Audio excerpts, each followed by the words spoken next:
반갑습니다. 여러분께 스포츠 정보를 알려드리기 위해 오늘도 찾아온 거북선 스포츠입니다. 구독과 좋아요는 저에게 큰 힘이 됩니다. 분석 시작 전 구독과 좋아요 한 번씩 눌러주시면 감사하겠습니다. 많은 분들이 계신 무료 입장 가능한 스포츠 분석방과 분석 최종 조합 픽은 영상의 댓글에 기재해 두었습니다. 그럼 오늘의 경기 분석 시작해 보도록 하겠습니다. 첫 번째 경기는 오사수나와 아틀레티코 마드리드입니다. 오사수나는 부디미르 선수와 가르시아 선수를 중심으로 전방 전개를 시도할 것으로 보입니다. 부디미르 선수는 최전방에서 제공권 장악과 마무리에 집중할 것으로 예상되나 몽카yor라 선수의 부상 공백으로 인해 중원에서의 패스 연결이 매끄럽지 않은 상황입니다. 가르시아 선수는 측면에서의 빠른 돌파와 대각선 크로스를 통해 공격의 템포를 끌어올리려 하겠지만 중원에서의 전개가 자주 끊기면서 최전방으로의 볼 공급이 원활하지 않은 모습입니다. 토로 선수는 중원에서 압박과 패스 전환에 적극적으로 나서고 있으나 시간이 지날수록 체력 부담이 누적되며 전개가 느슨해지고 그로 인해 수비 간격이 벌어지는 흐름이 반복되고 있습니다. 비록 홈 경기에서의 전방 압박은 여전히 강점으로 작용하고 있지만 중원의 부상 공백과 전방 마무리의 불안정한 흐름이 팀 전체에 부담으로 작용하고 있는 상황입니다.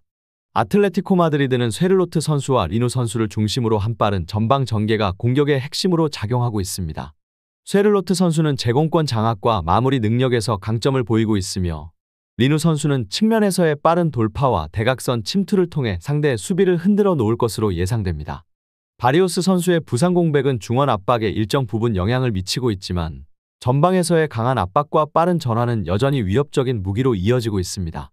원정 경기에서도 이러한 전개 방식이 유지되고 있으며 후반 체력 소진 구간에서도 공격의 템포가 크게 떨어지지 않는 모습입니다. 특히 측면에서의 빠른 전환과 대각선 침투는 오사수나 수비진의 간격을 벌어지게 만들며 실점 위험을 높이는 주요 요인으로 작용하고 있는 상황입니다. 결론을 말씀드리자면 오사수나는 홈 경기에서 전방 압박과 빠른 전환을 통해 여전히 강한 인상을 주고 있습니다. 다만 중원의 핵심 자원이 부상으로 이탈한 상황이 이어지면서 공격 전개 과정에서 자주 흐름이 끊기고 있는 모습입니다. 가르시아 선수와 부디미르 선수의 콤비네이션은 공격의 중심축이지만 중원에서의 볼 배급이 매끄럽지 못해 최전방 마무리의 효율성은 다소 떨어지고 있는 상황입니다. 반면 AT 마드리드는 원정 경기에서도 빠른 전환과 전방 압박을 적극적으로 활용하며 공격의 템포를 끌어올릴 가능성이 높습니다. 쇠를로트 선수와 리누 선수의 조합은 여전히 위협적인 공격 옵션으로 작용하고 있으며 특히 측면에서의 빠른 돌파와 대각선 침투는 오사수나의 수비 조직에 큰 부담을 줄 것으로 보입니다. 이번 경기에서는 AT 마드리드가 강한 전방 압박과 빠른 전개를 바탕으로 오사수나의 수비 라인을 흔들어 놓을 가능성이 높아 보입니다. 아틀레티코 마드리드의 승리와 언더를 추천드리는 경기입니다. 두 번째 경기는 라요 바에카노와 레알 베티스입니다. 라요 바에카노는 가르시아와 엠바르바 선수를 중심으로 공격 전개를 시도할 것으로 보입니다. 가르시아 선수는 최전방에서 제공권 확보와 마무리에 집중할 예정이지만 팔라존 선수의 징계 결장과 데토마스 선수의 부상 이탈로 인해 전방의 득점력이 눈에 띄게 떨어지는 흐름이 반복되고 있습니다. 엠바르바 선수는 측면 돌파와 크로스 시도로 공격의 템포를 높이려 하고 있으나 시스 선수와 몬테엘 선수의 부상 여파로 인해 중원에서의 전개가 자주 끊기고 있는 모습입니다. 로페즈 선수는 중원에서 빠른 패스 전환과 압박 강화를 시도하겠지만 후반 들어 체력 소진으로 수비 간격이 벌어지며 실점 위험이 커지고 있습니다.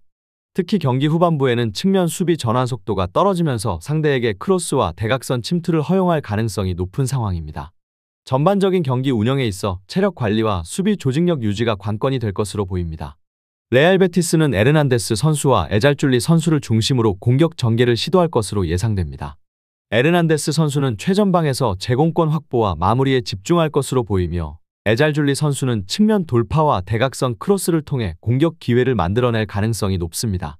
베에린, 로카, 요렌테 선수의 부상 공백이 여전히 이어지고 있지만 중원에서는 알티미라 선수가 빠른 전환 패스와 전방 압박을 통해 전체적인 공격 템포를 끌어올릴 것으로 기대됩니다. 다만 아빌라 선수의 이탈로 인해 수비 간격이 벌어지는 불안 요소는 여전히 해소되지 않은 상황입니다. 원정 경기에서도 빠른 전환과 측면 침투를 바탕으로 상대의 수비를 흔드는 경향을 이어가고 있으며 특히 후반으로 갈수록 전방 압박의 강도가 더욱 높아지면서 상대의 수비에 부담을 줄 가능성이 큽니다. 수비 조직력 유지와 부상 공백을 어떻게 메우느냐가 이번 경기의 중요한 관전 포인트가 될 것으로 보입니다.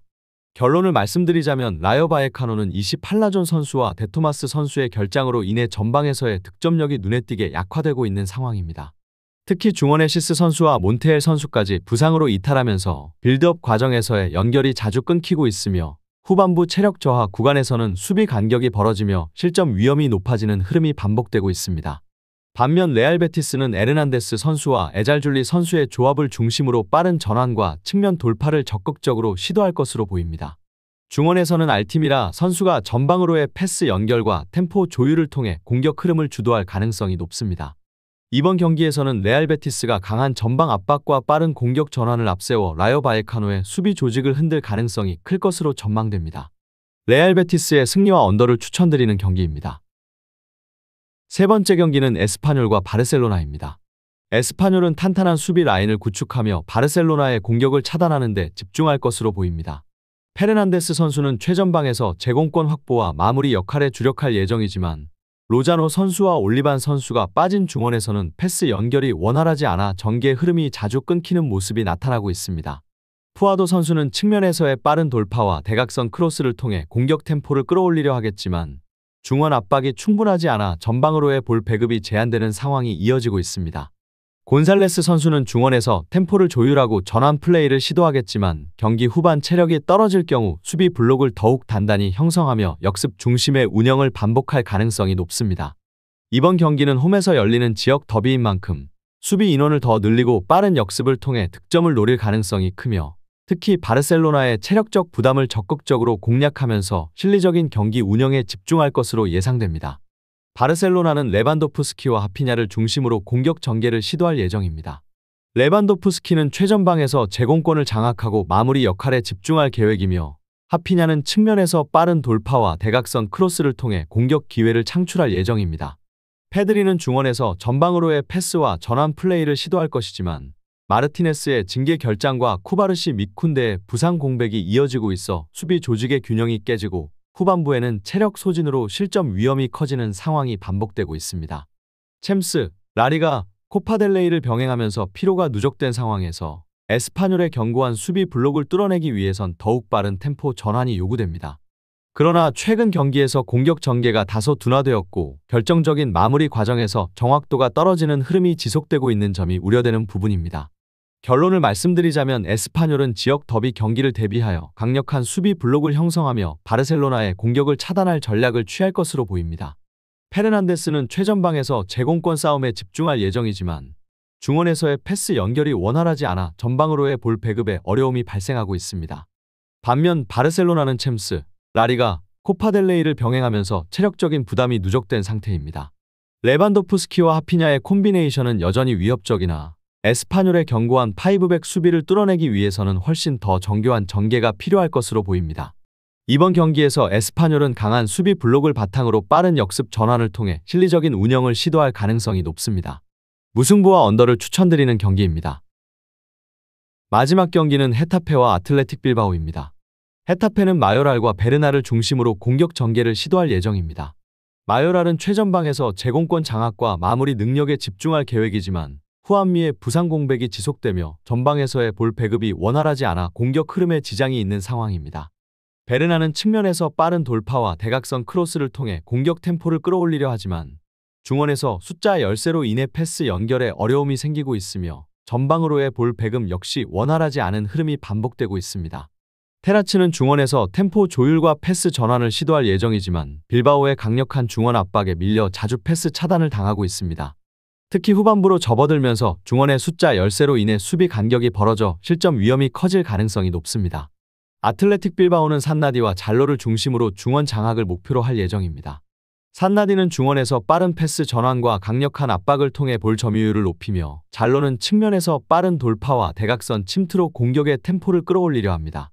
다만 프라도스의 부상 공백으로 인해 후방에서의 빌드업이 불안정해지고 있어 그로 인한 흐름의 끊김이 반복되고 있습니다. 산세트는 중원에서 패스 연결과 템포 조율을 통해 경기의 흐름을 주도하고 있으며 헤타페의 숫자 13를 활용하여 전방 압박과 빠른 전환을 통해 공격 기회를 만들 계획입니다. 최근 경기에서 중원에서의 숫자 우위를 바탕으로 볼 점유율을 장악하고 있으며 후반부로 갈수록 전방 압박이 강해져 상대 수비를 흔드는 경향이 뚜렷합니다. 이번 경기에서도 중원에서의 점유율 싸움에서 우위를 점할 가능성이 큽니다. 헤타페는 442 포메이션을 채택하여 2명의 미드필더가 중원을 효과적으로 커버하며 마요랄과 베르나의 전방 연계 플레이로 공격 기회를 창출하려 합니다. 그러나 빌바오의 강력한 중원 압박에 밀려 전개 과정에서 자주 끊어지는 상황이 발생하고 있습니다. 반면 빌바오는 중원에서의 숫자 우위를 기반으로 강한 압박과 빠른 패스 전환을 통해 경기 흐름을 장악할 가능성이 큽니다. 산세트와 산나디는 중원에서 빠른 전환과 템포 조율을 통해 공격의 속도를 높이려 할 것이며 특히 후반부로 갈수록 빌바오의 압박 강도가 강화되어 헤타페의 중원 전개가 더욱 어려워질 가능성이 있습니다. 이번 경기에서는 빌바오가 볼점 유효를 장악하며 헤타페의 중원 숫자 10세를 적극적으로 공략할 것으로 예상됩니다. 아틀레틱 빌바오의 승리와 언더를 추천드리는 경기입니다. 더 많은 경기의 정보와 분석이 궁금하시다면 영상 하단의 댓글을 확인해 주시면 되겠습니다. 높은 적중률을 위한 방법은 양질의 정보입니다. 무턱대고 남들 따라 했다간 손실만 볼 뿐입니다. 최대한 전문가의 도움을 받아서 양질의 정보와 높은 적중률을 경험해보세요. 주저없이 유튜브 여러 전문가의 도움을 받아보시는 걸 추천드리고 당장 수익을 위해 가입비 내고 이용하는 곳에서 절대로 이용하시지 마시고 유튜브 여러 영상을 참고하셔서 베팅하시는 걸 추천드립니다. 오늘도 영상 시청해주셔서 감사드리고 건승하는 하루 되시길 바랍니다.